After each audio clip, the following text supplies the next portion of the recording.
now listening to Tribbles and Ecstasy, a production of Holosuite Media. Tune in to our live show every Friday at 7 p.m. Eastern Standard Time.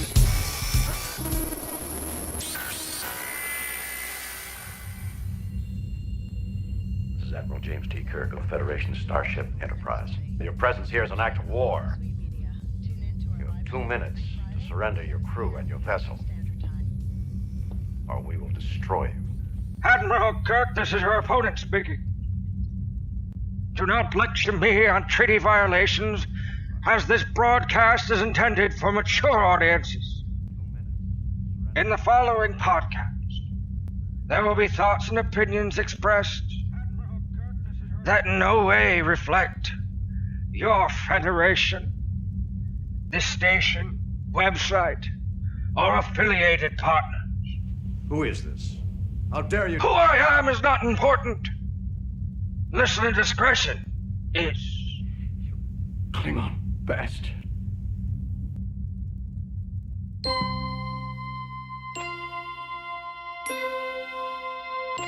Space, the final frontier.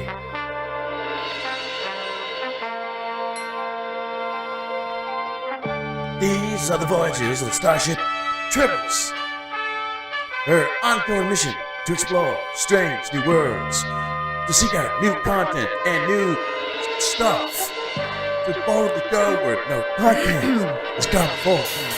Another night of Tribbles and Ecstasy. Hey, hey, hey, hey! Hey, hey, hey, hey! Hello and welcome to episode 161 of Tribbles and Ecstasy. I'm your host Midnight Shadow, and with me today we have Dr. Trekkie. Hello, everyone. We have Skipper. Howdy. We have Sunseal. Good morning, good afternoon, good evening, wherever you may be. And we have Woody. G'day, everyone. Well, today we've got a lot of stuff to talk about. We will best start off with some sales that are in Star Trek Online. So, for most people, this will be for people who are only into live stream on Twitch. We have 2 sales that are on. First of all, we have got services that are on sale. We've also got species. So it is 20% off, and that will be until the 6th of April at 10 AM Pacific time. So, well, what does that include? We've got all sorts of things from character slots, bank slots, including account, bridge officer slots, renaming tokens, all those usual things, including outfits, so Caspian Division will be happy. Then the species one, that one, I wasn't quite sure what that one was. It seems to be all the player species, like... That's the players one, is it? Yeah, I think so. Like the Federation Klingon, or the Trill, or Like stuff like that. The Riemann and Pharasans and... Well, the Riemann is debatable, because if you don't have the Riemann and you complete the Romulan reputation, you get it free anyway. Yeah, that's correct. But I suppose I think you can get it off the C store, if I'm not mistaken. Yeah, I think the free Riemann is a lifetime member thing, though. Don't take my word for it, but I think that's... It's not. It was a tier 5 reputation thing, because I had the tier 5 before Legacy of Romulus came out. Oh yes, that's right. Yeah. We all got the free Riemann. So, but yeah, for those people listening live, make use of that if you... Yes, it's going to be ending on Tuesday, Monday this time around. So people who are listening, who listen in time, and we get the show out early enough, we should have an opportunity to. Next up, Uneasy Allies, which was the new featured episode that came out last week. The second seat pet, the next set piece even, is out, which is the new personal shield. So that is the Romulan Imperial Navy personal shield. So, and you've also got another chance to get another tech upgrade. So, because you can get one of those for each week that you play. So you now get your second one if you were able to play it last week. And next week will be the shield array. So that comes out next Thursday. Now, of course, no, the shield array is this week. Yes, the shield array is this week. Next week is the kit. It's the kit. That's right. But just knowing that you can get the enhanced universal tech upgrade again, I think I might play it again. That's right, because last week was the armor, wasn't it? And now that my new Romulan character is level 15, I think I might do this just to put that enhanced universal tech upgrade into the crafting system. Well, yeah, get it while it's low level, and you've got better chance of the goal, don't you? It's debatable, but yes. Now, of course, the big thing which people have been talking about, or a lot of people have been talking about anyway, is the new Delta recruitment. Have you guys actually started a Delta recruit? Well, yes. My new character is level 15. Yeah, I was about to say, define start, because I'm not planning on doing any new characters, if that's what you're getting at. But it seemed to have some sort of flow-on effect, even though it's probably a little bit on the slower side with able to obtain with your older characters on getting some rewards from it. So I've noticed. Yeah, with the Delta recruitment, we've actually got a global tiered prizes that we can actually get. So far for tier 1 for this week, we're already up to 63%, and that is actually Wait, what, already? Yeah. Because me playing last night, nobody, the whole global thing wasn't even near 50 for me on my screen. Well, the thing is within a few hours, it was already up to sort of 10% or something. So, and literally every time I'd completed a mission, it was up another % or two. But yeah, it's been live for, 18 hours, and we're already up to 63%. What happens at 100%? It goes to tier 2. Oh. And we get a reward thing for the week. Everybody Reward does. thing.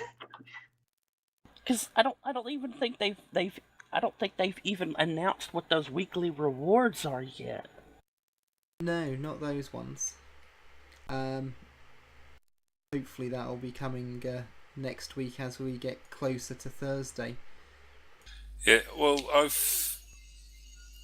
it's one thing I've noticed too on Earth Space Talk outside Queen's office. There's a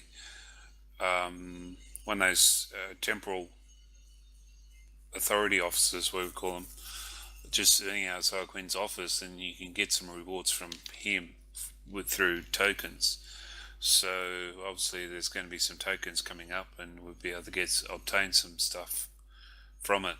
Well, a lot of those tokens are actually from your character. So as your Delta recruit levels up, you get stuff that is account bound. Yeah, well, definitely bound to be account bound. But I think you only get those ones if you actually have a Delta recruit that's going through the levels. Yeah, I've also had a feeling that had to deal with that. So, oh well. I suppose we'll find out later on, won't we? Well, if your older characters get anything from it. Yeah. So, but yeah, whether or not you'll get your account bound ones from there for the global lock, the global rewards, possibly will do as well. I suppose it makes sense just to have it in one place unless they stick it all in the C-store. So is Sun the only one of us that has made a new character, or did you make one, Midnight? Oh, I've got 4. Oh, Jesus. Did you just faint? Mike and left. Did you have to ask? I walked right into that. Yeah. Just wondering, what about, so Woody hasn't, I have to make a Romulan. I've had a busy week. I'm trying to do it this weekend. Skipper, did you make a new character? Nope. Resisting. I will say school. this, I stick though. with what I got.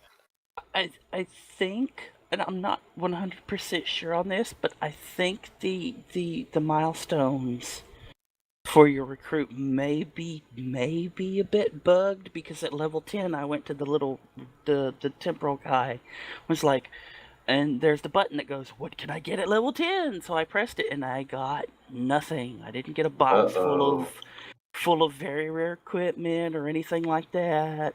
Oops. All the stuff that I got at level 10 was from me choosing a side, and a whole bunch of blue stuff that was all from the Federation, like phasers and stuff. And it's like, what?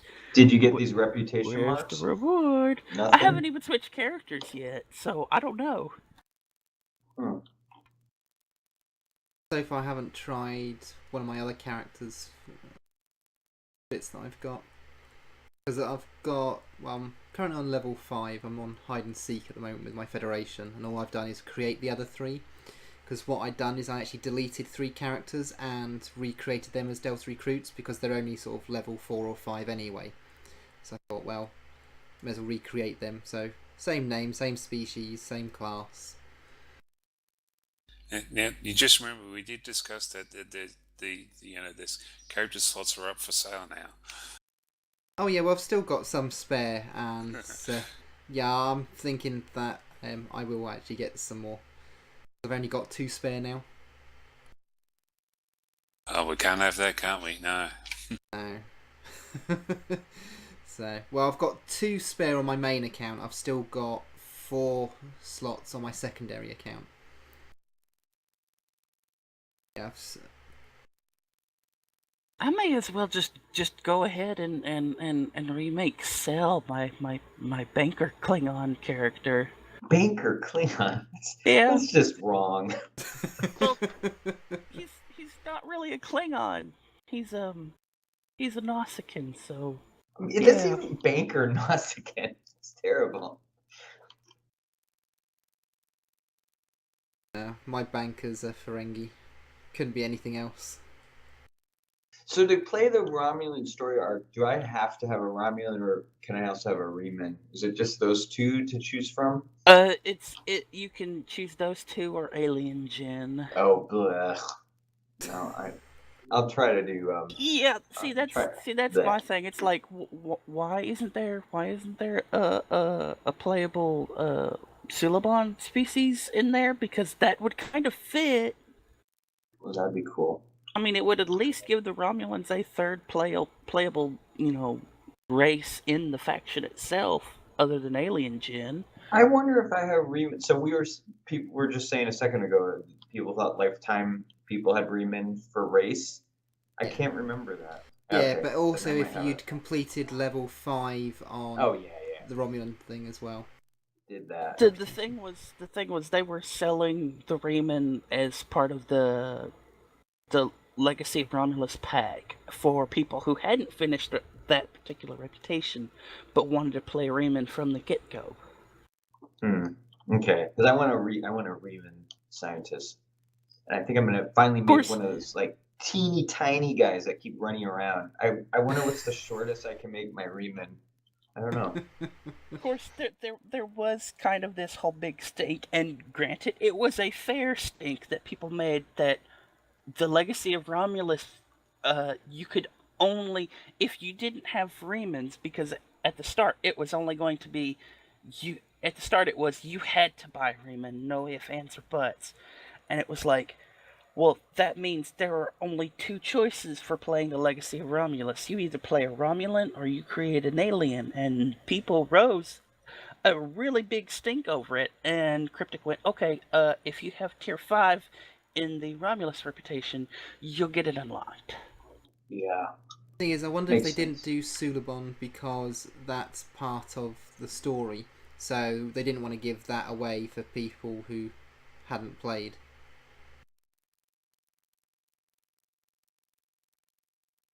What How was does the it... early Romulan pack?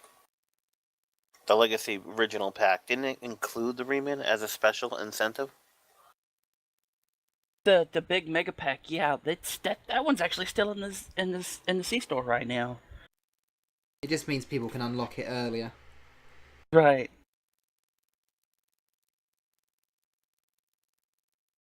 But yeah, Orangitis actually says they don't even get Talaxians. But yeah, that's just cruel. Well, I can see why. Talaxians don't technically come in until later on, and I suppose you're doing Legacy of Romulus, so it's about your home world. Because even with Suliban, you're not. It's about you relocating after Romulus and Remus was destroyed. It doesn't quite work if it's Suliban.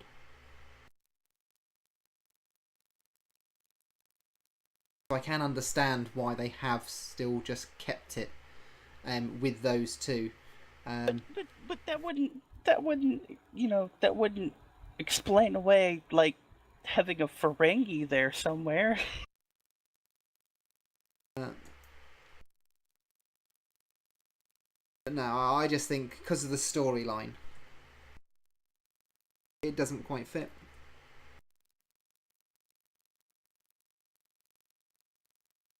But anyway, we were talking about, of course, Delta recruits.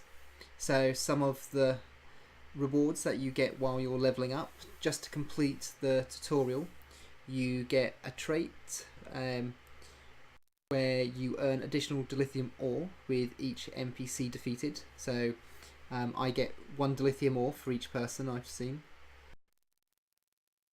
Yep, that's what I've been getting. So, although it's a small amount, you think the amount of NPCs you end up going through.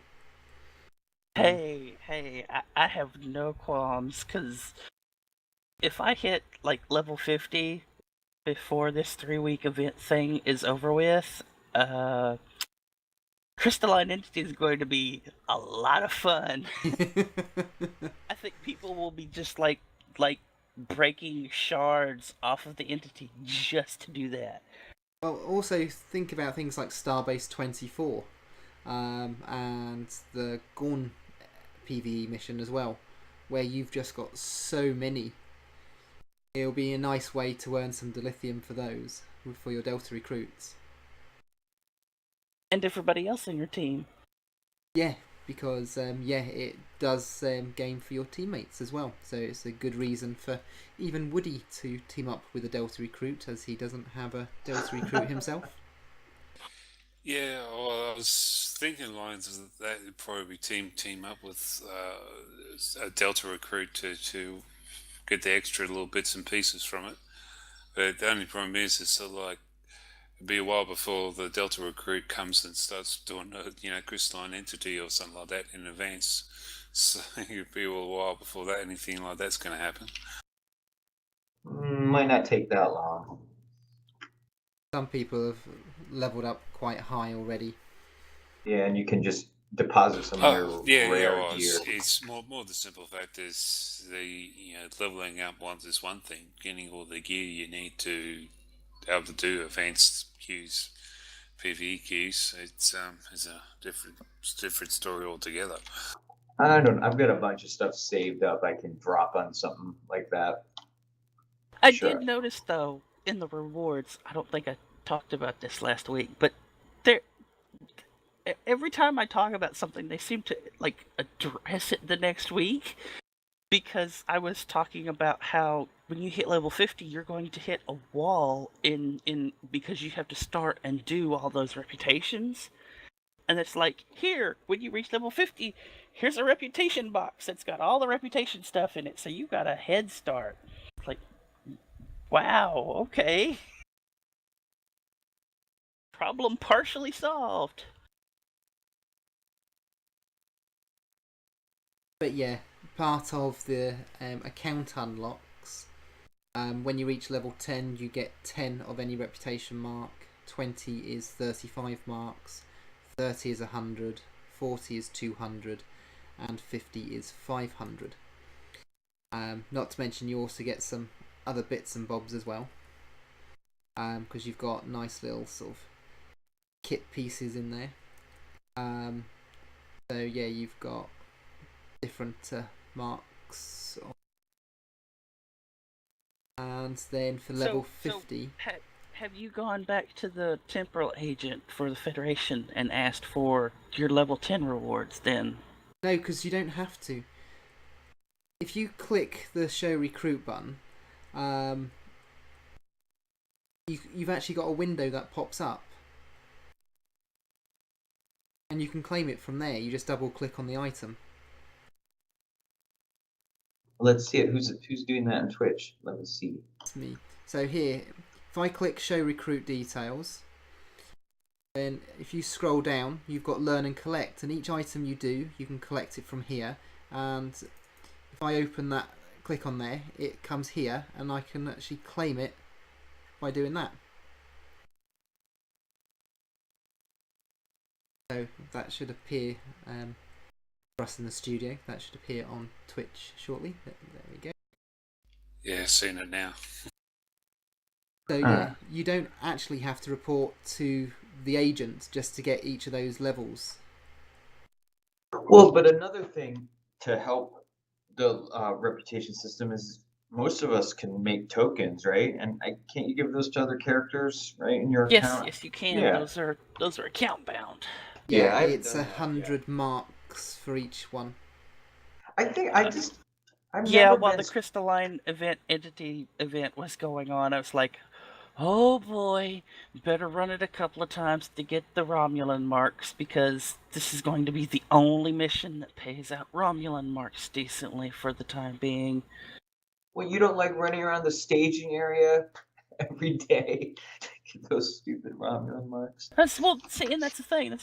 My biggest problem is I kind of hate all the other Romulan stuff for the reputation marks. I dislike it. The only stuff I do like is stuff that nobody plays anymore. I love Mind Trap, and nobody plays it. So it's like, well, what's the point of doing anything if nobody's really playing the content anymore? I mean, the only one that I can even halfway get away with right now is that they fixed As Your Nebula. So it's like, wow, Romulan marks, finally. I just don't know if I need any of those marks for anything. I do. I've made a Romulan character that I'm going to be purist with. I need those marks. You want that space set, huh? Not even the space set, the weapons. Disruptor plasmas. Come on, man. But yeah, the only time I think you really need to go to the agent will be if part of the mission maybe asks you to, or if you're actually doing it through a non-Delta recruit. So your existing characters, for example, if you click on, there's no button there to click on, you see. So you actually have to go to the agent for your non-Delta people. Possibly. So then again, I kind of haven't scrolled down in the whole recruit thing past me looking at if I've collected the Iconian text properly or not while I'm doing the missions. Well, let's have a look what's in this window. So at the top you've got your rank. So it says complete missions to rank up your captain. So you've got all the stuff for reaching level 10, 20 and so on to 50. And what it will do is if you click on say 10, it will actually say you will receive the following, and that will, if you hover over it, you've got a choice of a space weapons booster pack, space equipment booster pack, space consoles booster pack, or a ground equipment booster pack. So all items from them are purple, very rare quality, and will be the highest mark usable at your current level. So presumably if you left opening that until level 50 or 60, you would then get a mark 12 and so on. Then for level 20, again it's booster packs of the same. Essentially, all of these are supposed to be packs that you get to jumpstart you into your next ship and and into an advanced set. Yep, it's only when it gets to level 50 where it changes, where you get 250 of each reputation mark. You get 10,000 reputation only dilithium, 500,000 energy credits, 500,000 expertise, and 2 Delta Vanguard tech upgrades, as well as the reward title Delta Operative. Then if we go further down, we've got R&D status. So for hitting level 1, you will receive 5 random selection of specialist duty officers, plus a rare Aegis R&D specialist duty officer. All of those will be bound to your character. And for level 5, you will get... Ooh, it looks like you'll be able to jump to level 10 at one school. Yeah, so activating this item will grant you a choice of setting a single R&D school instantly to level 10. You may not choose a school on which you are already above level 10. If all your R&D levels are currently above 10, you will instead be offered a large crafting XP bonus pool. So, yeah, that's cool. So, I'd expect if you want to make the most of it, then pick a school you've not done anything in. Because, yeah, if we bring up the crafting, can't do it with this one because I'm not high level. Yeah, I think you unlock, is it your 3rd crafting row at level 10? Can't remember. Sounds now. right. I think I'm not sure, but I believe the 3rd one is have any 3 schools at level 10. Okay. So yeah, it'll either get you that 3rd slot or a lot nearer to it anyway. So, next up, it's episodes. So this is where you will play through each of the arcs.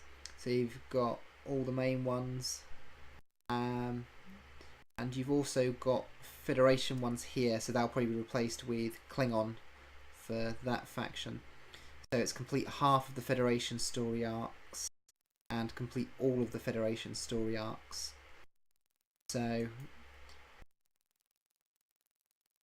yeah, these ones doesn't really give much detail onto what you get, but they're all down as green rewards.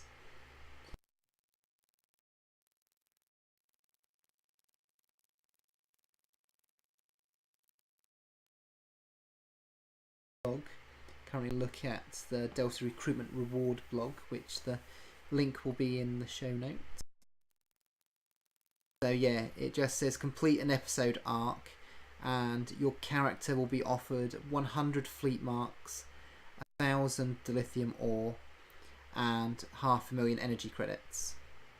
And for your other characters on your account, it will open up the ability to get 100 fleet marks and 1,000 dilithium ore. So that's what each of those arcs here give you. And yeah, then you've got Starship trait for completing half of it. So that's a hull heal. And then for completing all of them gives you another trait, which will be another hull heal as well. So that's obviously just expanding on that, and it also includes a unique photonic engineering officer. Going down further, you've then got whether or not you've joined a fleet and are level 30. So doing that will give you 500 fleet marks, 50,000 fleet only dilithium, and 100 of each holding commodity. So Where nice. are all the Iconian reputation marks? Guys, Pay for it. I just want to point out that in the span of less than 6 months, we've gotten 2 specialist engineering officers. Well, that's what you asked for, wasn't it? I'm not saying I'm a god-elected prophet, but, you know, I wouldn't discount the possibility. It doesn't hurt to say please. Now, the next part of this recruitment window says learn and collect. Now, this is where you can see which episodes actually have something for you to grab. So, for example, this third one here, if I hover over it, it says learn information in hide and seek. So that means you'll probably be having some sort of communication with yourself or the temporal agent. So that'll be somewhere in there. Whereas these round ones, like this one, will, like in Stranded in Space, is where you actually go up to something and you actually locate some technology. Actually, I've run all of this stuff so far. If it's the little Iconian icon, you actually run up and find a dilapidated little Iconian probe sphere thing that you click on. If it's the little pad, it's actually an item or a station in that area that you will scan to receive information from. So, but yeah, getting each of those gives you a bonus marks, which will be anything of your choice. So my problem is I've not understood the fact that I need to click on the things to see a little thing under it to claim rewards. Yeah, but you should be able to get that from your temporal agent as well, I'm assuming. Once I finish this mission, I'll go and have a look. But yeah, if you click on the object, this where it's got claimed here for me will actually say claim. So you can actually do it, and then it will just stick it in your inventory, and then you can just double click it and it'll say which mark do you want. So, and then if you want to see what things you get, then yeah, you can just hover over, because each one will tell you how many marks it gives. You know, as you go through, you'll notice that the mark level increases, goes up to 50.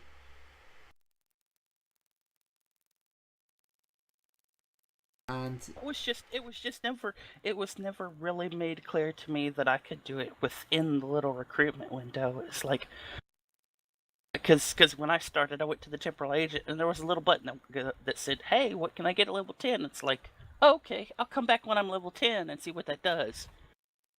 I just saw a little thing because I thought, oh, that's different from my main, because I just done my duty officers. It says show recruitment details. I thought, ooh, that's nice. So you were like James Woods. Ooh, piece of candy. Ooh, piece of candy. Ooh, piece of candy. Okay, not sure if it's because I'm a Brit or whatever, but who's he? That was a Family Guy thing. They were trying to capture James Woods, who's an actor, and they like put a whole bunch of Reese's Pieces around Peter Griffin's house, and he was just like following this trail of candy. But who is James Wood? He, honestly, he's got to be an actor of some kind, because I really, I You don't, don't I know don't who know. he is either? Not Really? really. Let's see. You have kids midnight, so have they ever watched Hercules, the Disney movie? Uh, Not sure. I usually watch Star Trek or something with my Oh. son. Okay, well you're out of luck then. He's the voice of Hades in that, but he's been in a bunch of other movies and some TV shows. He's kind of your classic sort of skeezy, villainous type guy, or the salty police officer sergeant. Yeah, I'm just googling him now. Yeah, I recognise him now. Yeah. I knew who he was. I quite liked the TV series Shark, even though it was short-lived. So yeah, there's been quite a few things that I've seen. Oh, by the way, if you're playing on the Federation side, Treasure Trading Station is currently bugged if you're a Delta recruit. Okay. How's that bugged? Can you tell us? I don't know because I'm not playing a Federation character, but there have been a lot of people on the forum saying, hey, this is bugged. Someone is talking about it in our Twitch channel. Oh yeah, Star Wolf 31415. Yeah, Treasure Trading Station is currently bugged. Trick to bypass it is to pause the game before clicking the turbo lift to base 6. Then click it to unpause, and for some reason this triggers the quest to move forward. Otherwise it gets stuck. I must admit, I have never used the pause button, ever.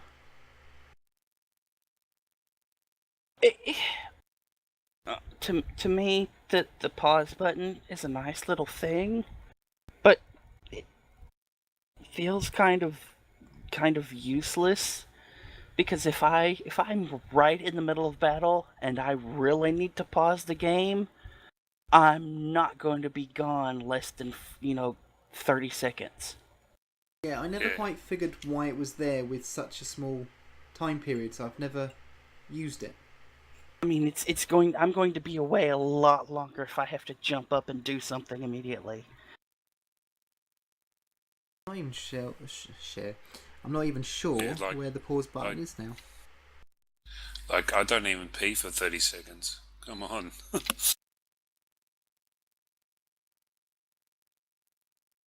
But yeah, I must admit, never had to use it. But thank you, Star Wolf, for the tip. Hopefully that helps other people. Finally, we've got the last two pieces of this recruitment window. Collect Iconian technology. So that's all these items here.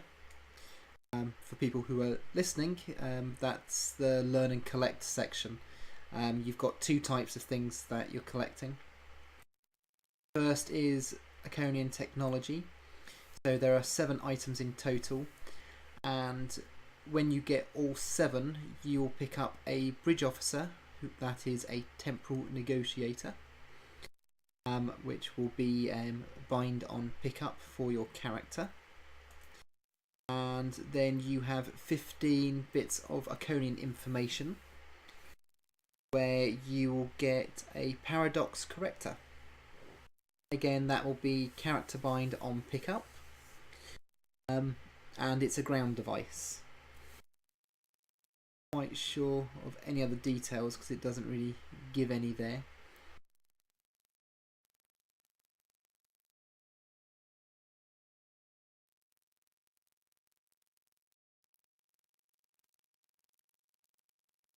Yeah, I don't see it listed in the blog, but I might have just missed it. So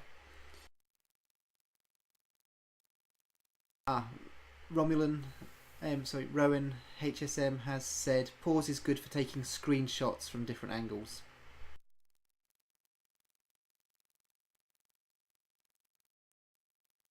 So, yeah, that's all the rewards for Delta recruitment. Woody, now you've seen some of these rewards and things. Do you think you're actually going to create one, or are you gonna? No, I'm quite happy with the 4 characters I'm working on during the week.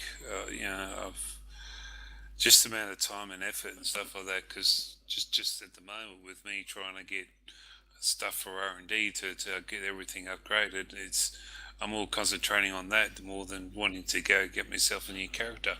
So I'm got plenty of entertainment with that at the moment. But no one says you have to give this new character everything, Woody. You don't have to get them in all their schools and give them all super duper grades. I'm happy with the 4 I got. So apparently the Paradox Corrector is a team-wide heal and res, and can be used while defeated.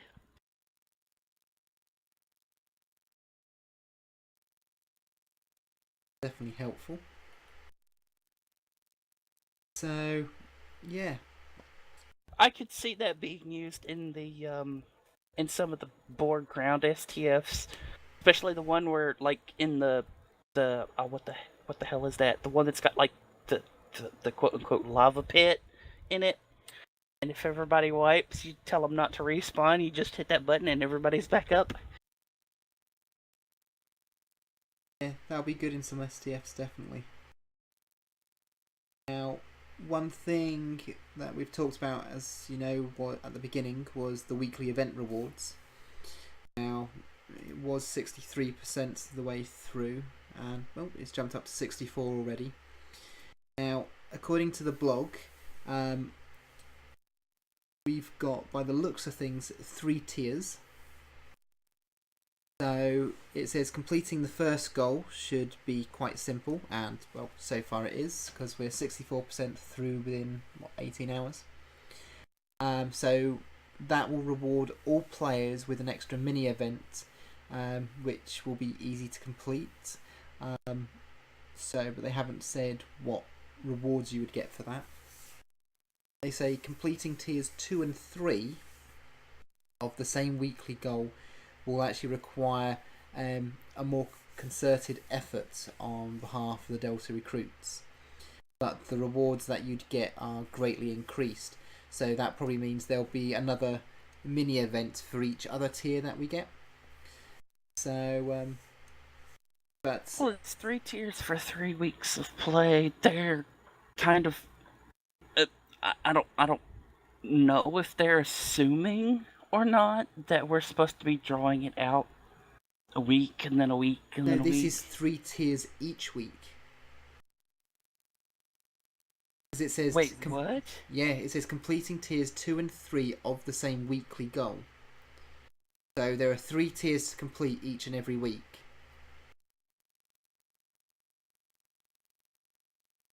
So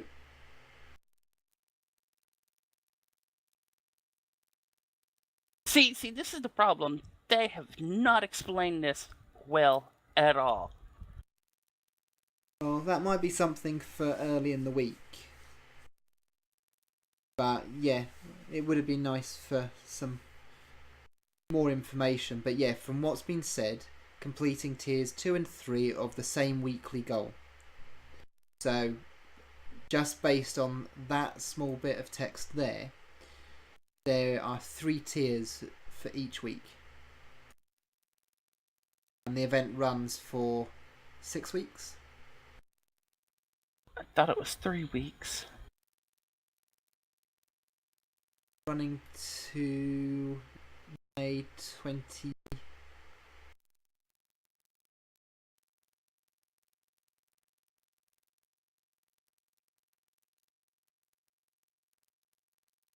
You've got an in-game calendar. Check it. Last time I checked, this event wasn't in there. Have they? Actually, Delta Recruit Week 1. Okay, here we go. But does it say anything? Unlock higher tiers to increase the amount of the bonus. So yeah, that just okay. We got May 21st. So yeah, we've got 1, 2, 3, 4, 6, 7 weeks. 6. 7. Okay. So yeah, that's but the thing is, you only get these skill points for completing missions for the first time as a Delta recruit. So repeating missions doesn't count.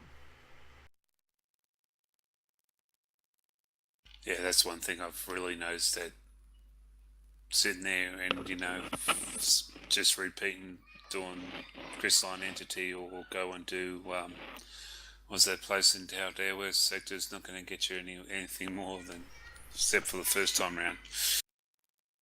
So, Argala? Yeah, that's it. Argala. Yeah, it's going to be going through each of the different episode arcs, which will get missions. So it's getting people to replay all the episode arcs on multiple characters. So yeah, if we can get through as a recruit sort of all of the episode arcs within a week or two, then you do that for a Klingon and for a Romulan and a Federation character.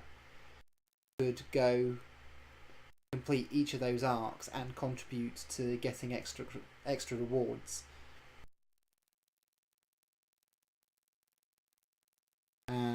So yeah, probably what they'd got aimed for that lot. I suppose depending on how much time people have will depend how far they could get with each character. You know what? I don't know if I said this earlier in the show, but now that I'm level 15, I should go and play Uneasy Allies, because you're staring at it in the Twitch. It's like, yeah, I should go and do that.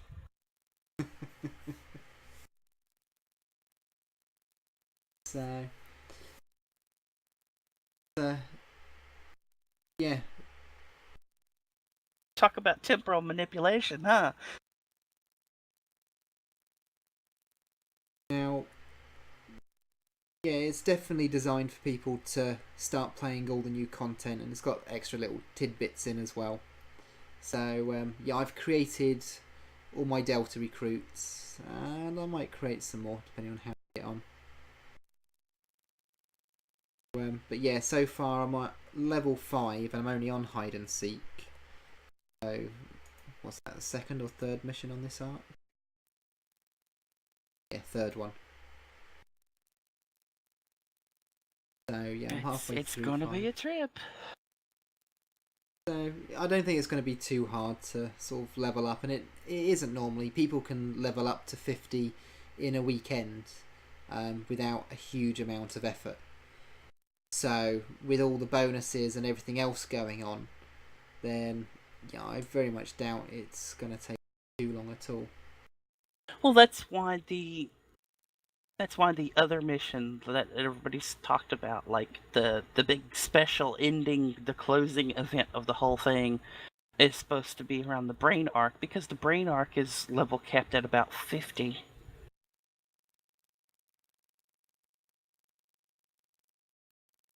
But no, I did enjoy watching the new bits on the intro.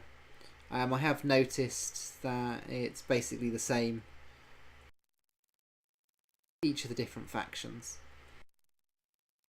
which I suppose in a way I should have expected, but I don't know, I think it would have been nice to have just something a little bit more different rather than a different temporal agent.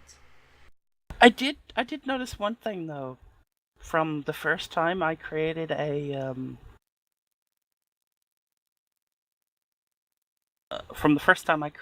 Romulan Legacy Romulus character, in Virenat they actually I don't know if they went back and did this like just after launch or whatever, but they seem to have added to like the little Kellid hive that you go into, because it seems a lot bigger than it used to be.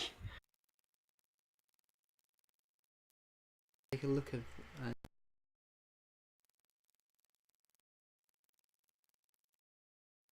if I notice any difference, because yeah, last time I did it I didn't notice any difference myself, and I think the last time I ran through it was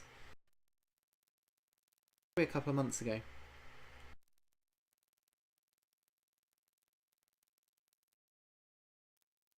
Well, I think that's it for the Delta recruitment for the moment. Find out more, we shall.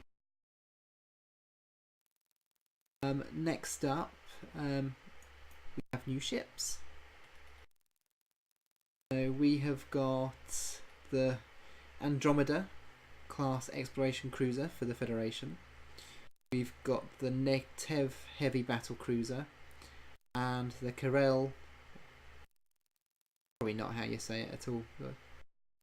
Terra, yeah, no idea. Battle cruiser Warbird. So they're all tier 6. Are you guys gonna get those ships at all? Depends on the look. Well, it's possible, because one, discount on fleet variant, and if I'm not mistaken, it says that the tier 6 variant, when you purchase the tier 6 variant for the Galaxy class, the skin will be applicable to the tier 5U Dreadnought. I think I have to reread it. I thought it said that the Galaxy class skins would be available for the new one. You got me wondering now. The Andromeda class cruiser has its own unique costumes and gains access to parts from the Galaxy and Monarch costumes, and can also use parts from the Venture class if you own that starship. So yeah, if you buy the new Andromeda class, then yeah, that will be, you'll have access to those other costumes, so you could make it look like the old Galaxy class even though it's the new tier 6 one.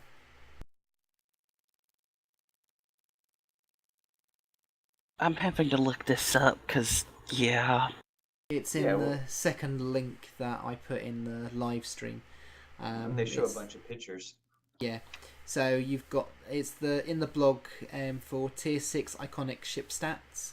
Again, links will be in the show notes for our listeners. So, and yeah, it's the same for the Klingons and that as well with the costumes. You can use old ships looks of things. So yeah, you can use the Diridex costume for the Romulans and for Klingons. You'll have access to the new one as well as the old Netev ones variants. So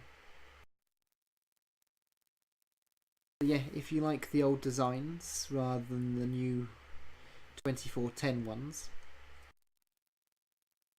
then yeah, you shall be able to display those.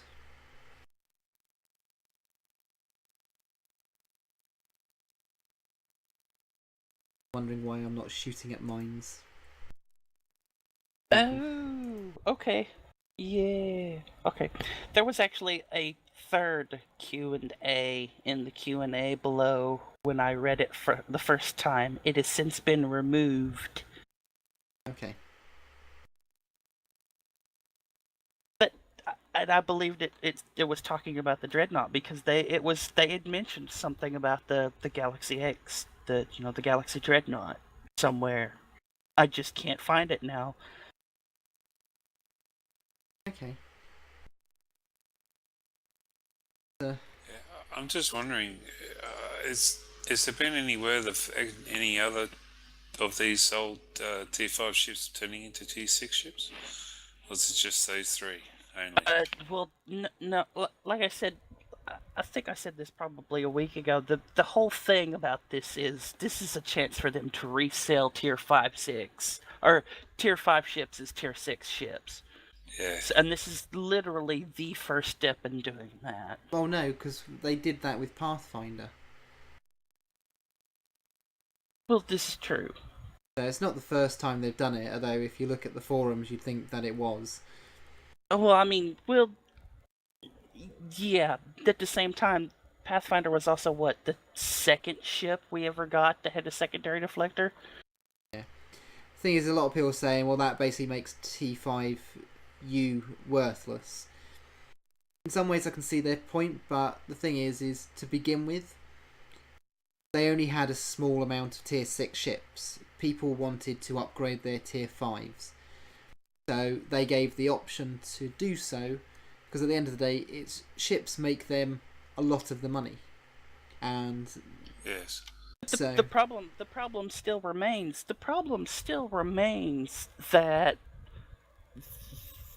a lot of the ships that they've T5U upgraded probably won't be getting a Tier 6 variant. Things like the lockbox ships, unless they make a new model and rerun those lockboxes, which I doubt they're going to do unless they have no content. Well, the thing is like the new bug, that was Tier 6. Yes, but the bug has always been a rare thing. Yeah. I mean, it would make sense that they would shove it in some R&D stuff. But whether or not they're going to start doing that for lockbox ships, well, I suppose, yeah, I don't know.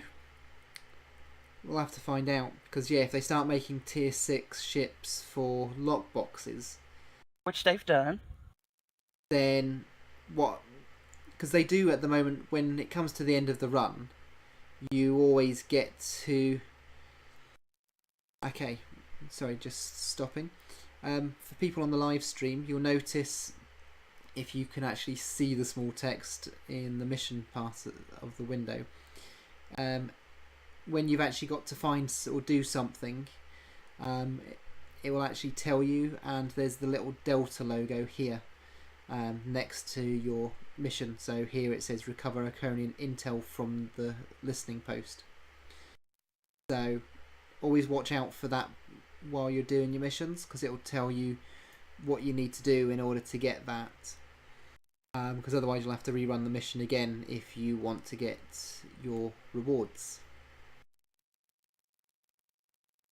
So, and then on the screen you'll notice you've got the little delta mark hovering above the console or whatever you've got as well. So there are indicators within the game what it is you're supposed to be looking at. We have a good question from the Twitch channel that I'm trying to clarify, but someone wanted to know about which faction they should choose, given that a lot of people might be restarting for this Delta recruitment, or maybe just beginning the game. And I'm trying to figure out if this person is talking about within the event or in general. But I think Midnight, you seem to have played all the factions or started all the factions, but is there any differences in terms of missions or questing that would maybe make one better than the other? So far, out of the 4 characters that I've got now as Delta recruits, the opening is basically the same. You speak to your temporal agent, they tell you some information. Of course, I will let you guys play that in order to find out what it is. And then you get the standard opening that you would normally play. But when you start doing the main storyline missions, so starting for Federation in Stranded in Space, then you've got, like I'm showing on the screen for this mission, is you've got something you've got to do in order to get your next item. So Well, see, here's the thing. I believe the question is which faction should I be playing, just in general. And Yep. if it's from that perspective, it's really about what your character wants to do. Mostly, the factions are same across the board when it comes to ground.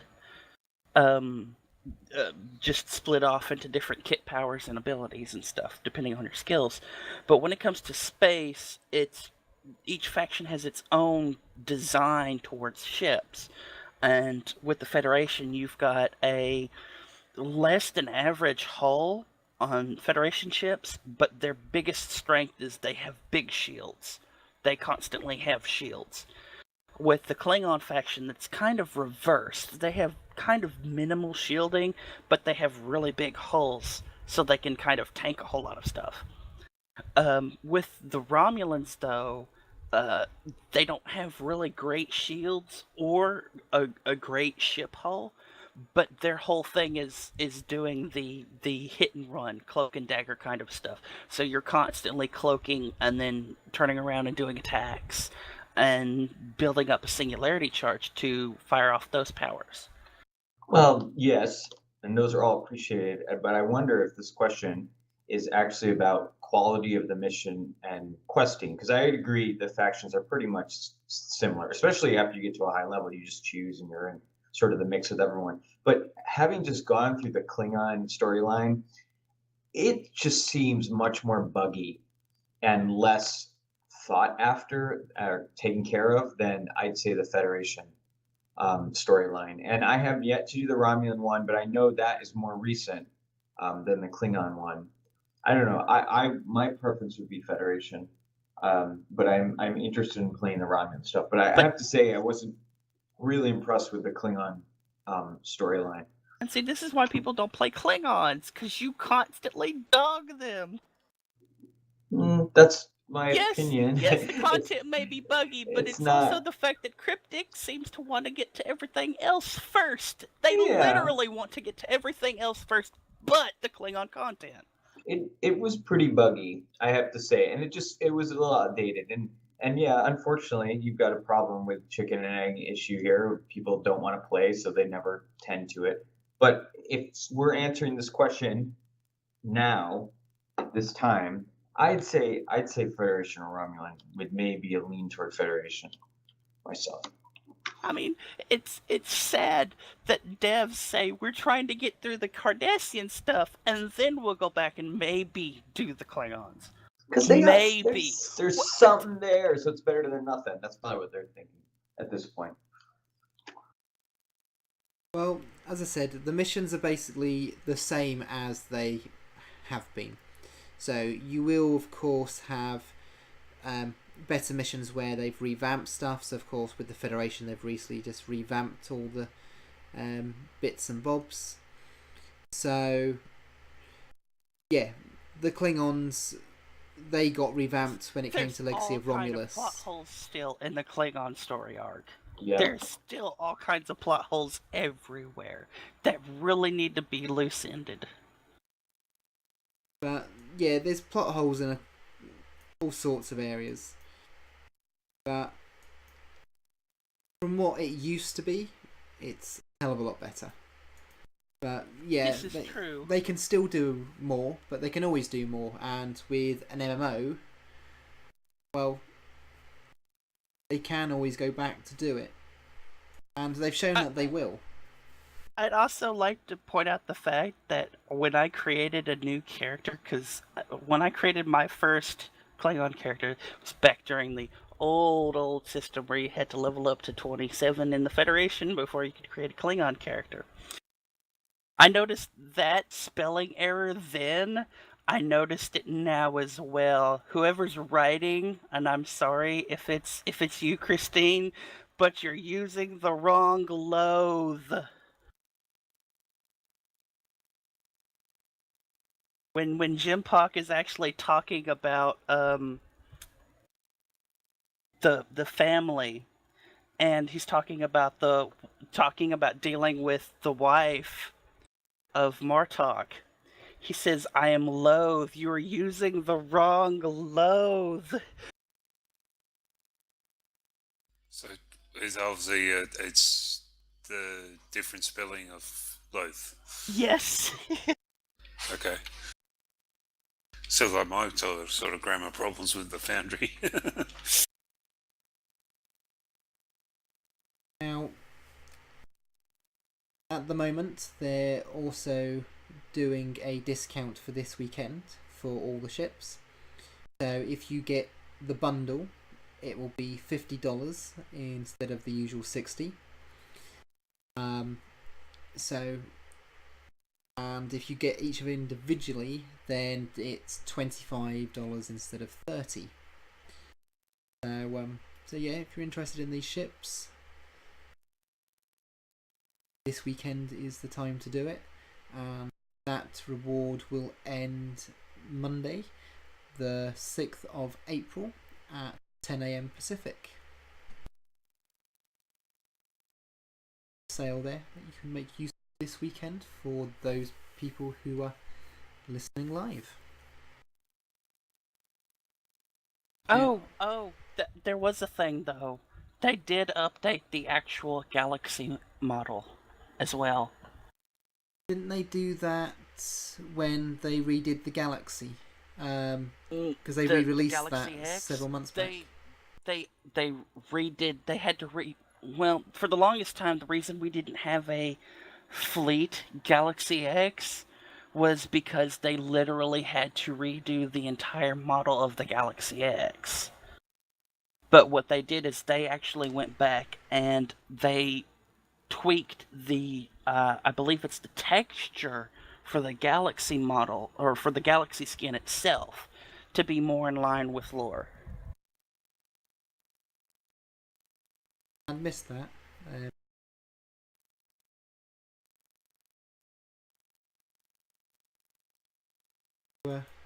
No, it's actually the Galaxy model, okay.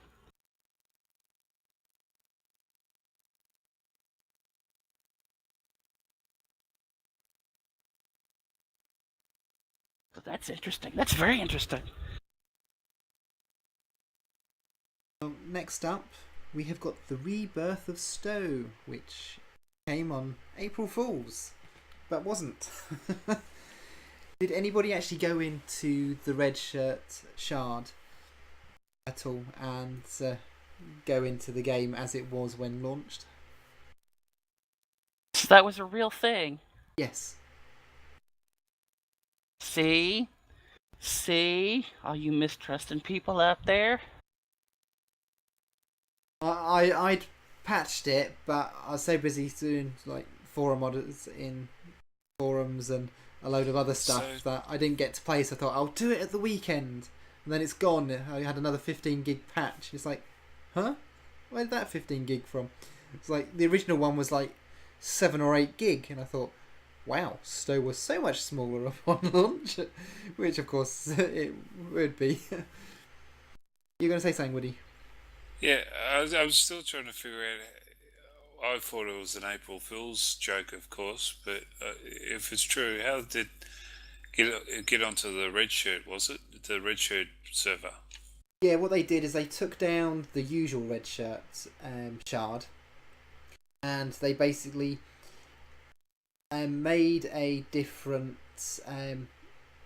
copy of the original game, but they disabled things like chat and a load of other stuff.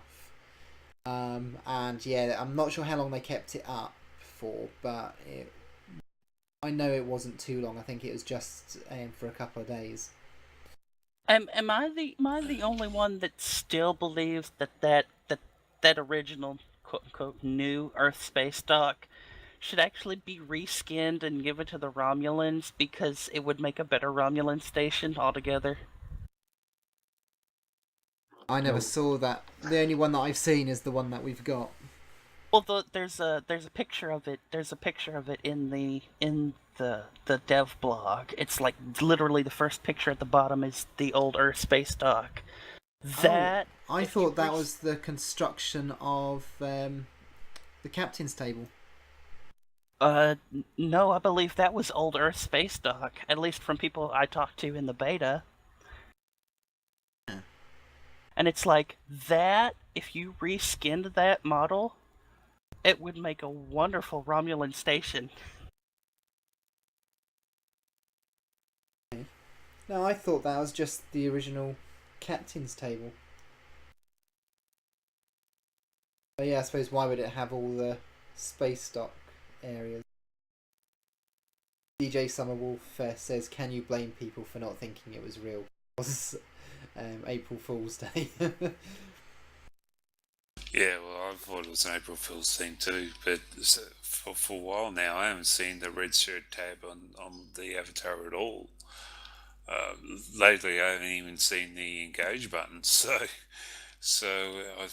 to me, I thought it was just an April Fool's joke, and even put it as an April Fool's joke when I've commented about it on the forums.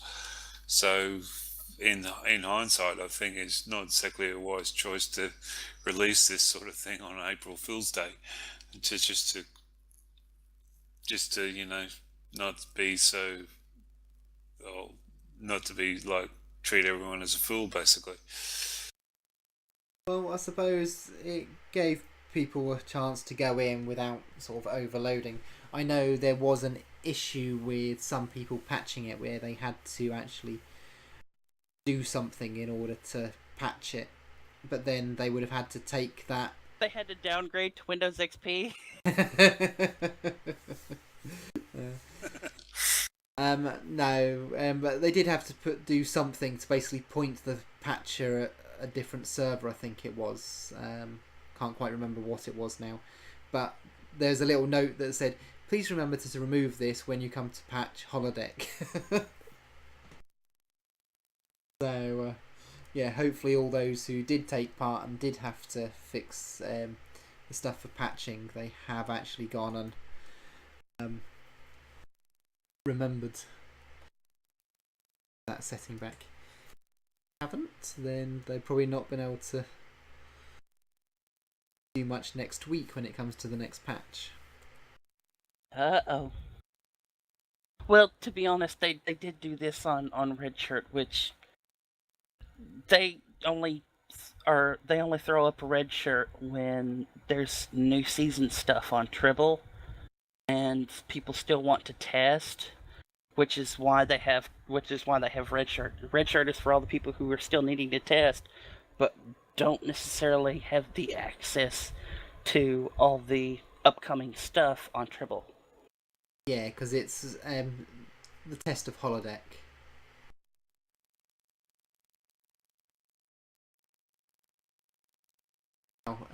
Rowan in chat says that they'd read about a woman from New Zealand that actually won a new Mercedes because she was the first person to call the dealers April Fool's bluff.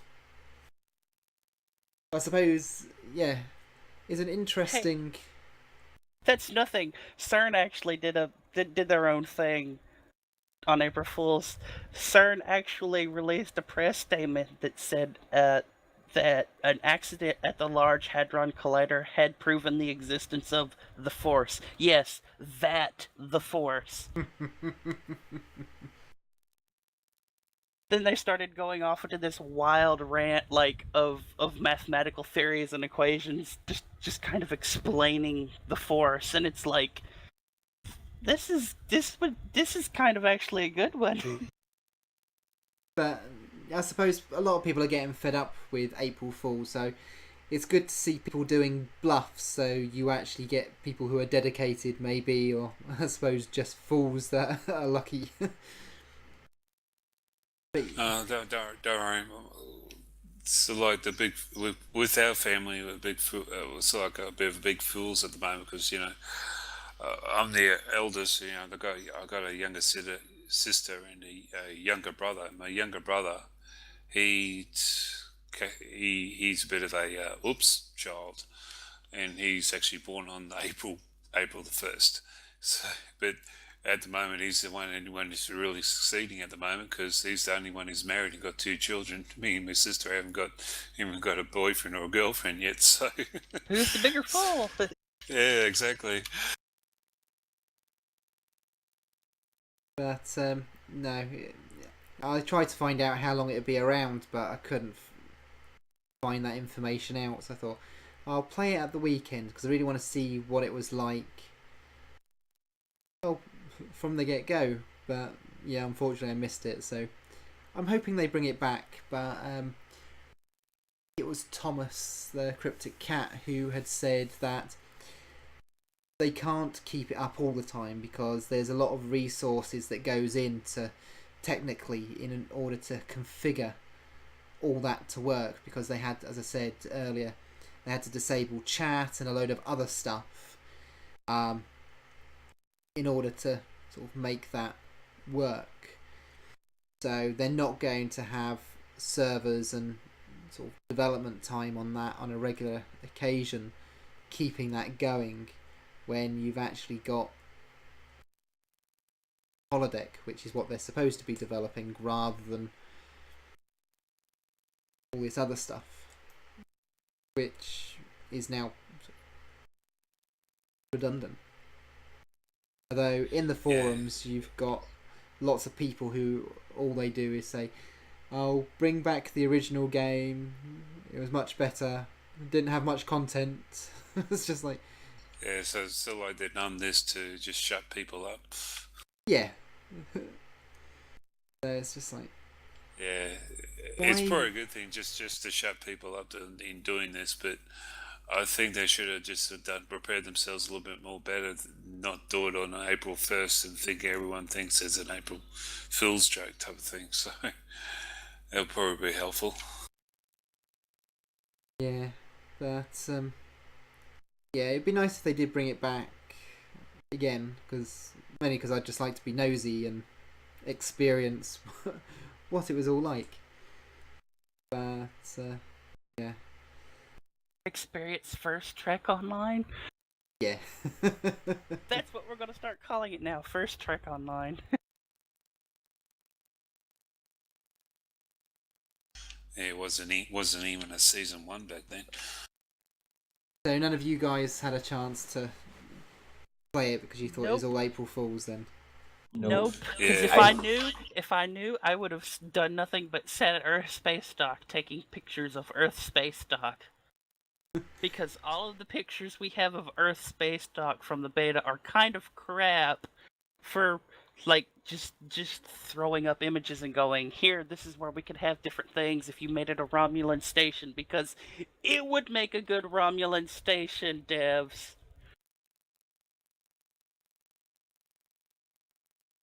Yeah.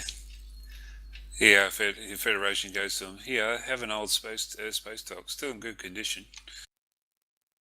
Just give it a fresh coat of paint, you'll be fine. Paint it green, put a singularity core inside. Did anybody from the chat room, did any of you guys get a chance to go into Redshirt and have a play with Stow 1.0? I'll have to wait sort of 30 seconds or so. It's not even 1.0. It's Star Trek Online 0.5. It was that bad, was it? Well, this was literally the beta version, because at launch, I believe it was just at launch or just after launch that they actually replaced the Earth Space Dock with the mushroom. So this was beta, not even launch. Well, I know. Well, when it got released at the beginning of February 2010, I think that was pretty much the way it was there. When they had the first anniversary, that's when they changed or put the mushroom back up and made it into the donut or rough donut to where it was or what it was before now. So obviously it'd be a long time ago. So did all of you guys start playing in beta or later? Later, I signed up on the end of January 2011, a week after I got flooded out from the 2011 floods we had down here in Queensland. You should talk to David. He was in the beta. Oh, half of Caspian was in the beta. Half a Caspian is also lifetime subs too. Yeah, that's I'm at the hive area. So which bit did you think, Sun? It's actually the tunnel inside Inside the tunnel. the Kellid tunnel itself. There are like sections inside the tunnel. It was like, what? This seems a lot bigger than it used to be. I must admit, I tend just to run through it without sort of stopping.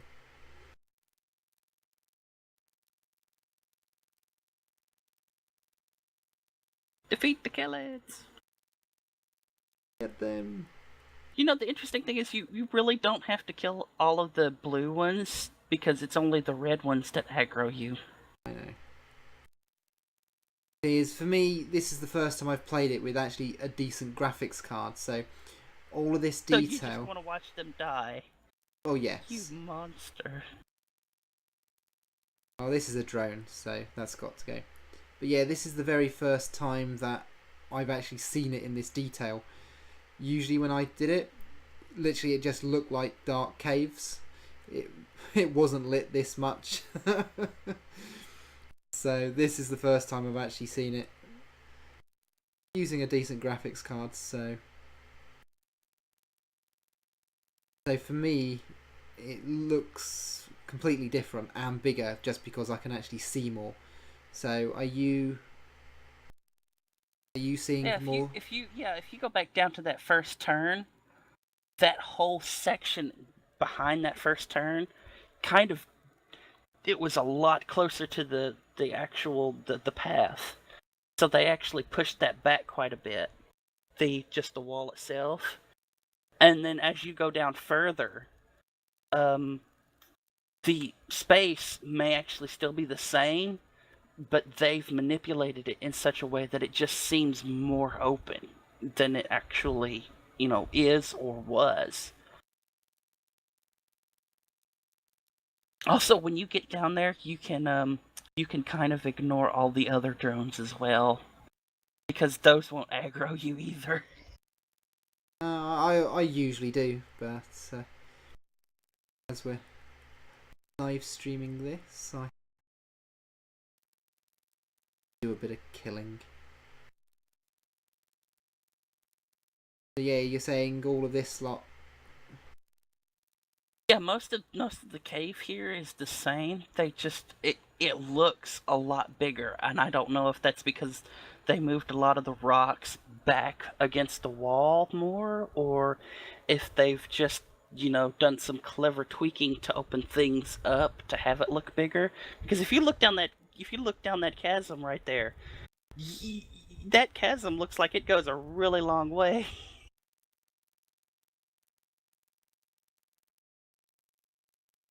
Invisible wall, so I can't get it at all.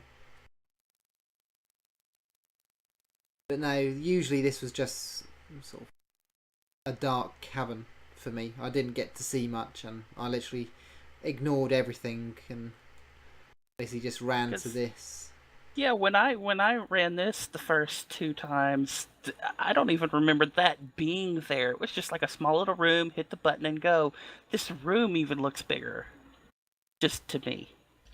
Yeah, it does to me too. Even though it's been a long time ago, it does feel a bit bigger than what it was when I played it. You were supposed to collect the drop sample and turn it into the lady, and then come down here midnight, just so you know. Yeah, no, I was just looking at the cave, so yeah, I'll come back down here in a little bit. So but no, I must admit, it's nice to see more information. It's nice to have graphics, isn't it? Oh, it is. It truly is. It's just like, whoa! And the thing is, it's not even the best graphics card that you can get either. So I'm thinking, how much more am I missing that I really don't see? Because I remember when Terry Lynn got her brand new machine, she's just said the detail that there is in this game, that unless you've got the cards and that graphics cards to do it, you do not see ever. And most people, and to be honest, even people with good graphics cards, really good graphics cards, miss it because a lot of it is planetary based, and if you're running around doing missions on the planet, you don't really stop and look at stuff unless it's brought to your attention. But no, there's so many times I'm just hanging around in space, just looking at when I see a ship that, even though it's an old ship, I actually see it for the first time using a decent graphics card, and it's like, nice. Yeah, well, I took some screenshots and emailed them off to Terry so she has something there to help out with the Captain's Log Master Fleet column that she used to do a while back ago now.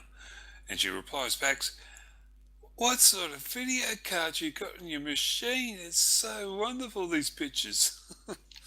She used one of them too, so I think from then on she got herself motivated and got herself a new computer instead of using her old laptop. So, and I certainly did my little $2 worth there to help her out and get a new computer. But now, yeah, that was Star Trek Online Rebirth, as they called it. Now, patch notes will, of course, include all the stuff on the Delta recruitment. They did some patching on some things for the featured episode on Easy Ally, and they also did some patching to Azure Nebula Advanced, where they resolved some issues with things spawning. Yeah.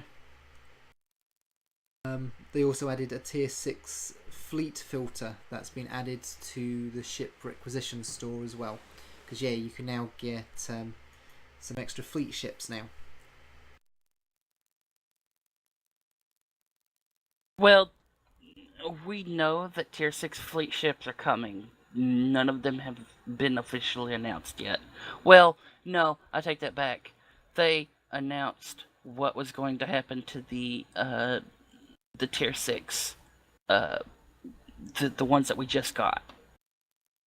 The command ones that we just got, the Galaxy and stuff like that. They said that they would come with an extra bridge officer, or engineering bridge officer seat. Yeah, and of course people should be aware that these ships for the fleet variants, they don't actually have the ship masteries on it. Well, no, that's because you got the mastery off of the ship that you bought in the C store. So, I mean, why would you have two different masteries on the same ship? So, but no, just in case some people were expecting it. I think that's one of the things that was also in the blog about it as well. Hey, maybe when they run the free weekend stuff this time, we might actually get the tier 5 Dakir for free. So yeah, not much else really in the patch notes for this week.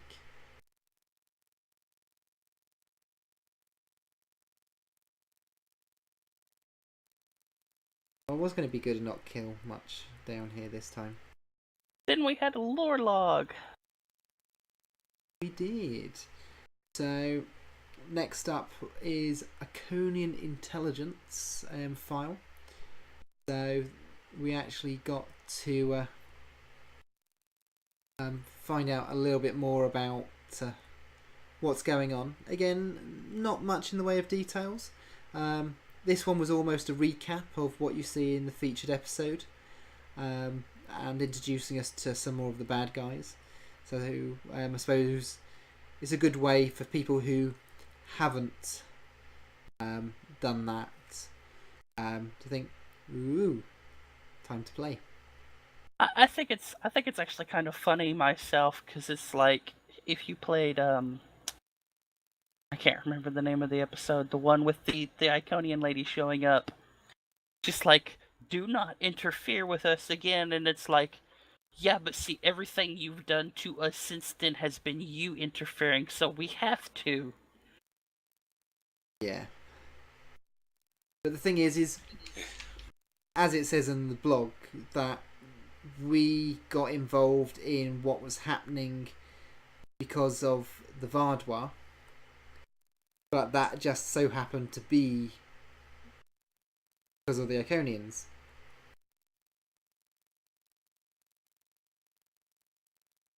So Yeah. Actually, it's this sort of like the Iconians saying, "Well, stop being involved in our affairs," but they keep throwing a hook with a nice piece of bait. Nice well, bait it's on not it even or that. something like that. It's not even that. It's a setup of dominoes, because the Delta stuff doesn't even start off with the Vaudoir. It starts off with us finally getting rid of Cooper. Remember that? Yeah. yeah, That was literally the beginning, because we had to go Yeah. to the Delta Quadrant to get rid of him. yes. Then the Vaudoir came. Yeah, it's well. There's probably quite a lot of influence. Yeah, but Cooper is starting to come Undine, through. so Yes, Yeah, but see, well, the Undine were manipulated Undine were- by the Iconians. Undine's were pawns of the Iconians as well. It's quite a strong influence for probably could say quite a few years before. Even the Tel Shiar was involved with the Iconians, so they're probably ever since New Romulus was, or not New Romulus, but the old Romulus was blown up. There's some sort of Iconian interference in one way or another. So, like, I wouldn't be surprised if they interfered with what J.J. Abrams has put out.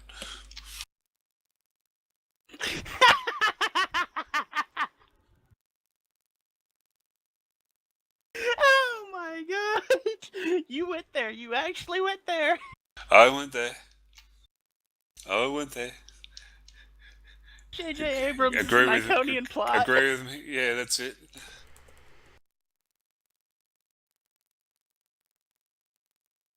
But no, if you remember, like, the old Borg arc, there was one of the old missions had you going into fluidic space like you do in the new arc, but it was you found out that Gelkies were actually ships, like Farscape-esque living ship, like kind of Geckly, yeah. things, yeah.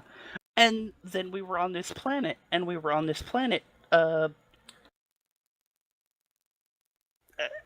then suddenly there was an Iconian gateway on this planet in fluidic space, and it's like, what? But that was the old arc. Now there's a new arc where we kind of just literally get told, because it's happening, these are Iconians using some kind of manipulation to make it look like these are Federation ships.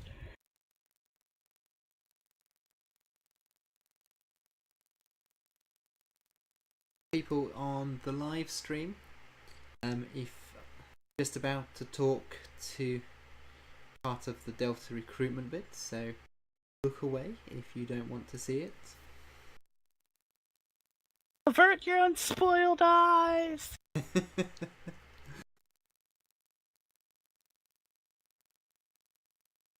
Yeah, so going back to the Iconians here, bit of a spoiler here that you do see one of the Iconians in that latest feature episode in the Crossing Pass, and it's quite powerful. I don't know which one is it. It was one of the Herald bosses or something like that, commanders. It was quite powerful actually, because I did actually, even though Sealer was saying run, I was like stayed and fought it for a little while, knocked off its shields and knocked it down to about 3/4 health before it just literally just about one shot at me. So it's he's, I think he's still my favorite thing was running through that with an engineer, and like when it shows up, I literally just camped in that room, just building stuff that fired at everything. Put up the little medical turret. Of course, once you put up the medical turret, laying everything down aggro's on it. mines and everything on there to try and survive it, but at the end I couldn't survive it, so I just no, I'm not going to hang around here all day trying to kill it. I'll get going. It doesn't even stay around for you to kill it anyway. Yeah. But it's like shows, I'm going to need some tech upgrades for my ground gear in a sec.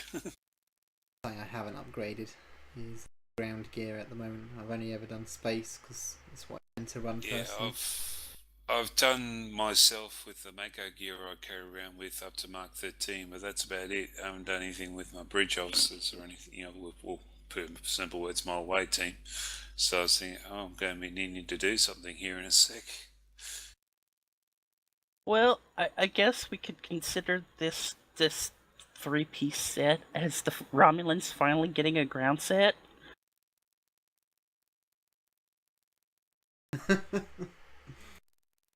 Hey, they've got like 4 or 5 different variants of, space gear.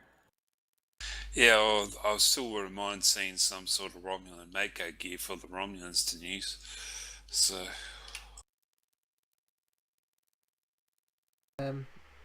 Yeah, they're definitely still ramping up stuff for what's coming in season 10. Because if you listen to last week's Priority 1 podcast, then they spoke to Al Gecko, and basically they've got all the stuff that's happening now is basically all planned through for what's coming in seasons 10 and 11.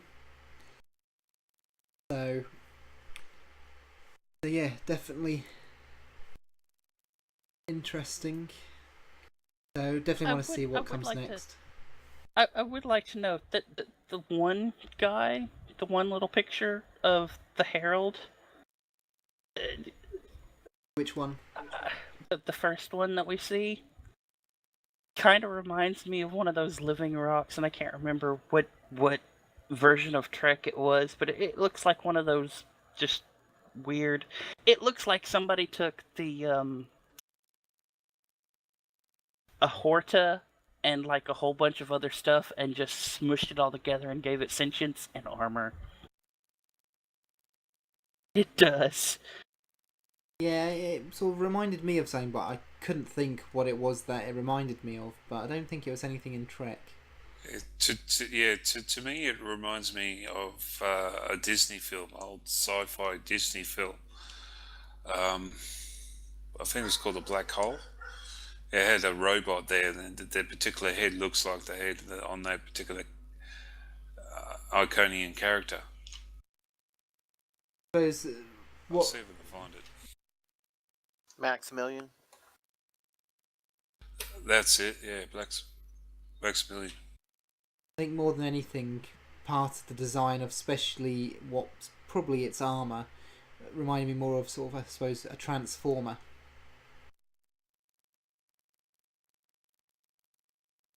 I don't know if this is a spoiler or not, because this has not been explained in any way whatsoever, but I'm wondering if these heralds are actually the remains of the Kelvins. Yeah, remember in TOS, the Kelvins are the ones that came from the Andromeda Galaxy because their people were dying and they were on a generational ship from the Andromeda Galaxy. Yeah, I think that's one of the ones that I have actually seen. And it's like I wonder if this is kind of what happened to the Kelvins, because it would kind of make sense. Their people were quote unquote dying, but they never went into detail what was actually happening to their people. Just that their people were dying. And the sphere was supposed to be in the Andromeda Galaxy. Yeah. Plus, yeah, because they do mention that. But it's also probably why we've got the Andromeda class as well for the starship. So, yeah, it'll definitely be interesting to see if we actually do more in the Andromeda Galaxy, maybe, because it might be somewhere where we take the gate. Well, maybe. But then again, maybe not as well, because we went into the sphere. Okay, that's it. That's it. It's been a week, guys. If you haven't played the new featured episode, too bad. If you play when playing the episode, you get into the sphere, and the sphere itself is in the Andromeda Galaxy to start. By the end of the episode, it is now over Iconia, the Iconia system. Remember? Yeah. Okay, so it's now in our galaxy. That's kind of why the and I don't know why. Don't ask me to explain it, but we're still building ships to hold open Iconian gateways. Doesn't make sense to me, but okay, whatsoever. To get into the sphere, because we know we're going to have to fight. Yes. As I said last week, I think which is the new Herald Q. The whole thing for holding open a gate could be like a Stargate. So basically you keep it open in a direction you want it to be rather than the opposite direction, possibly. So, yes and no. Even in Stargate, the wormhole was both ways. They just had the iris so that people went plink, plink, plink when they arrived, that they didn't want in. Yeah, but very few people had that.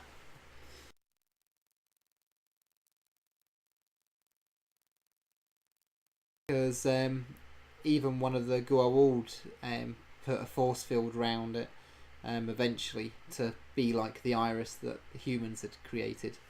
Ah. That's completely off topic. So, but yeah, I'm definitely interested to see where this is going. Now, from what Al had said on Priority 1 is that it's all leading up to the end of the Iconian War. So, yeah, it'll definitely... It's the start of the Iconian War, basically. Wait, well, we could say it's been a bit of a Cold War at the moment, but it sounds like it's really heating up, and the I have a question. Football's been open to get the nuclear codes, basically.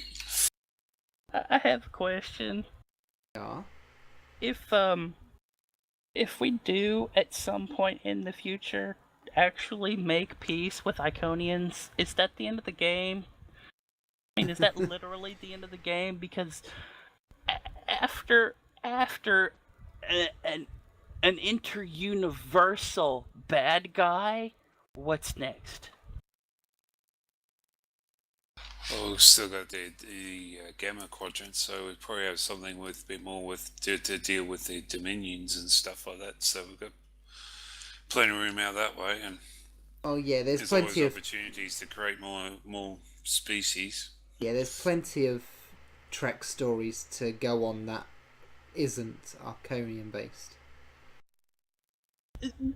But still, after the Iconians, we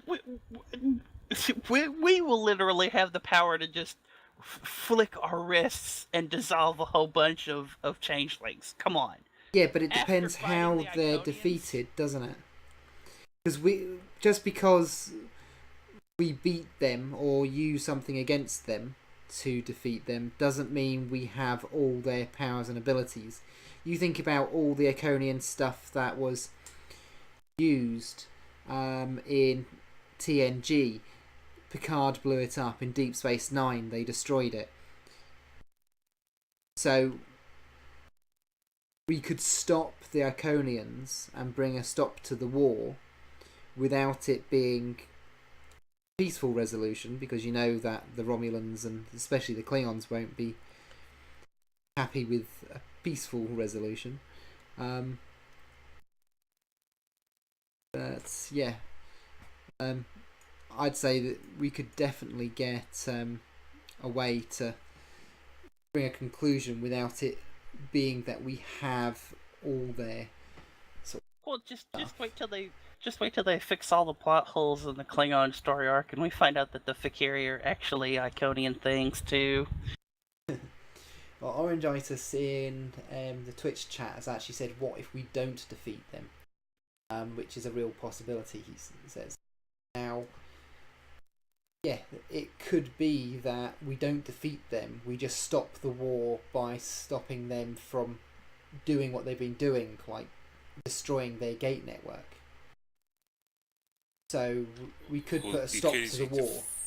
Yeah, you could define the defeat as in stopping their advances or something like that.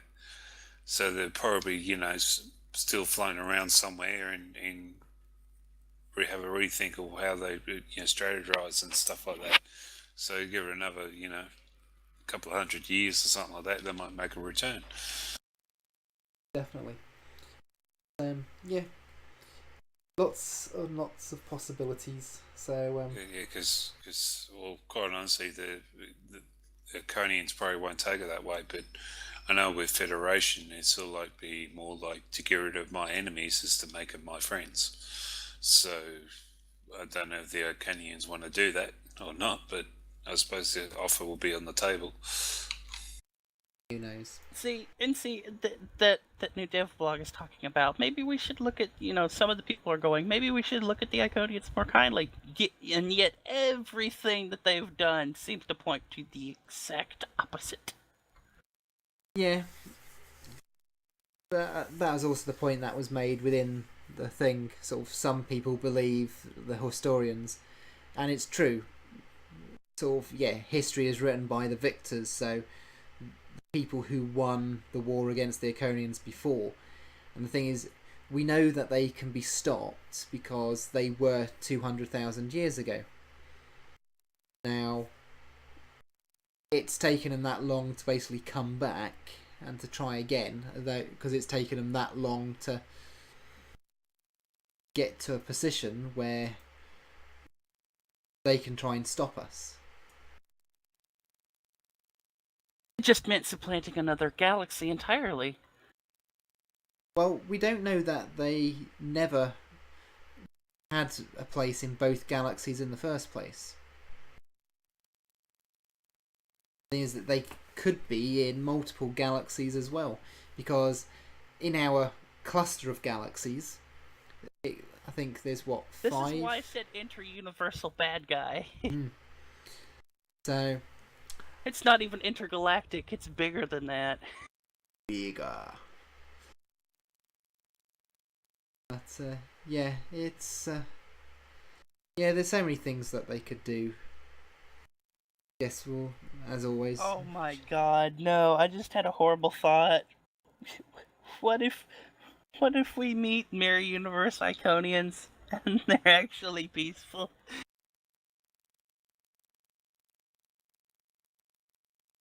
And we're literally trying to save them from the Terrans.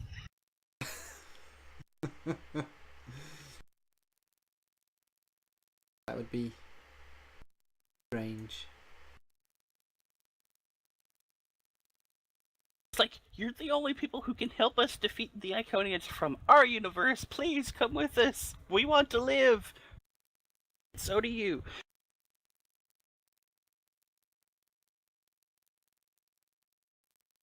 Yeah, I don't think we're going to be going there. We could actually do with the Mirror Universe. We haven't had much of it, have we?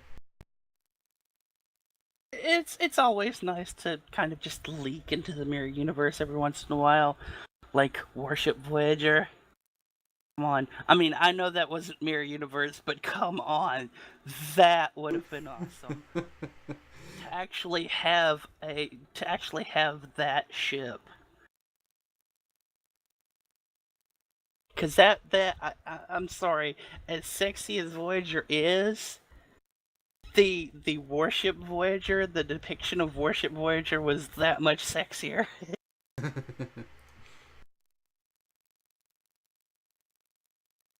Now, last week, people might remember that we were talking about rumours about Star Trek 3 and the bad guy and... But yeah, Simon Pegg has reportedly come out saying none of it's true. Or is it? Yeah. That's literally, yeah, I literally had to add that in the show notes, because he literally says, he's, I don't have him as a, I don't have Elba as a Klingon. Could he be hired? Yeah, sure, maybe. He's in the show. Could he be a Klingon? No. Or maybe. It's like, dude, it's not even April Fool's yet when he makes this comment. It's like, dude. So, but stop toying with people. We said last week it's all people just spouting. None of it was based on any actual proof from anybody from the production side of things. So yeah, it looks like. The thing is, they're still writing it and getting everything together, so it's very unlikely that they've. It would be hilarious if Alba was actually a Federation admiral who's trying to stop the war between the Klingons instead of being a Klingon.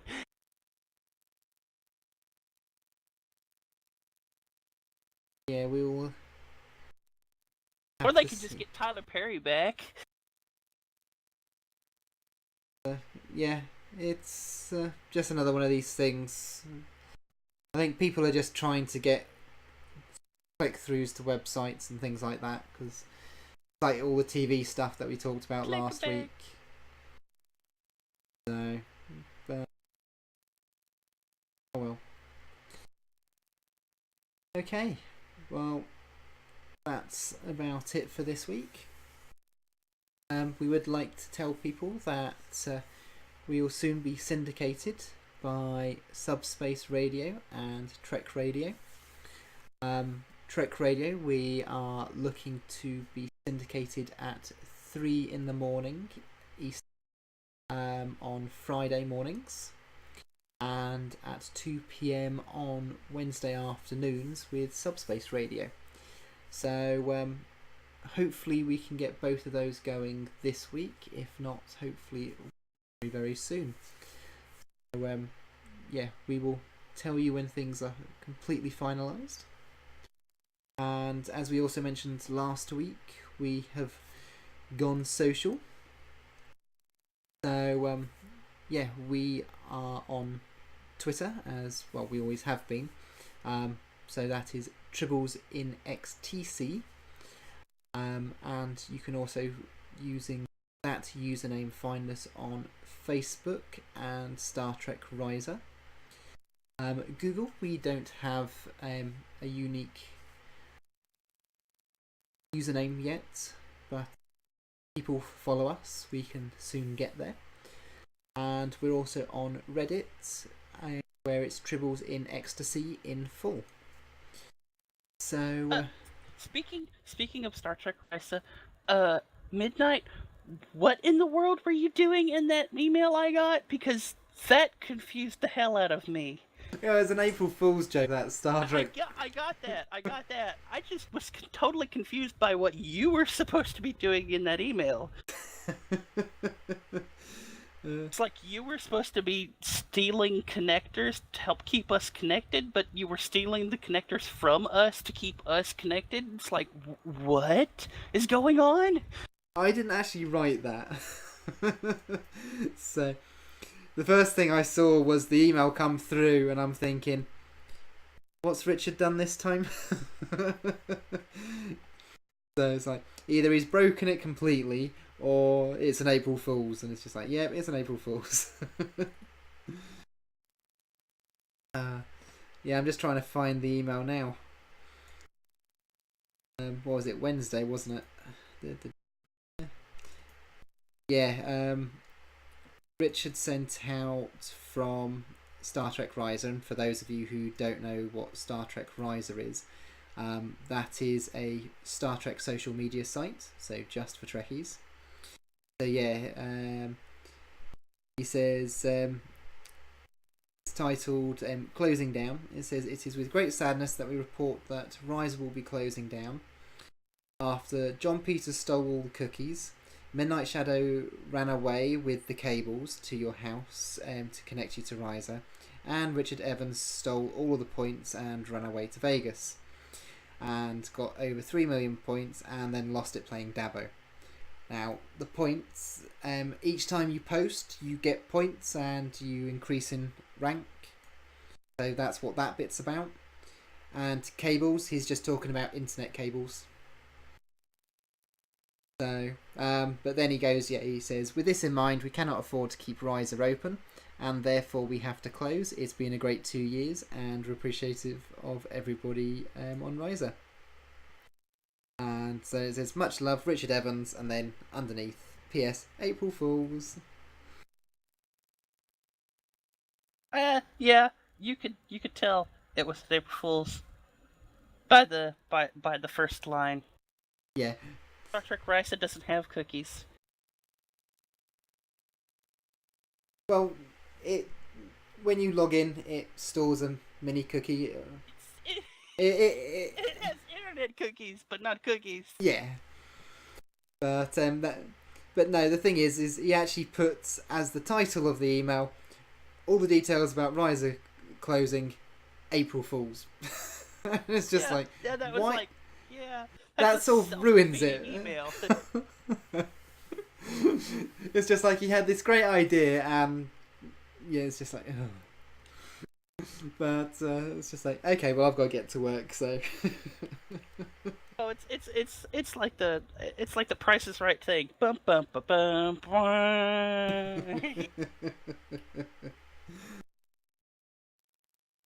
Never mind. So, most April Fools, bad anyway. Oh dear. Okay, well, that is it for this week. So thank you everybody for joining us. We'll be back next Friday. We're starting at the earlier time, so we'll be back on April 10th at 7 PM Eastern Time. Till then, take care and see you next time. Bye everyone. Later.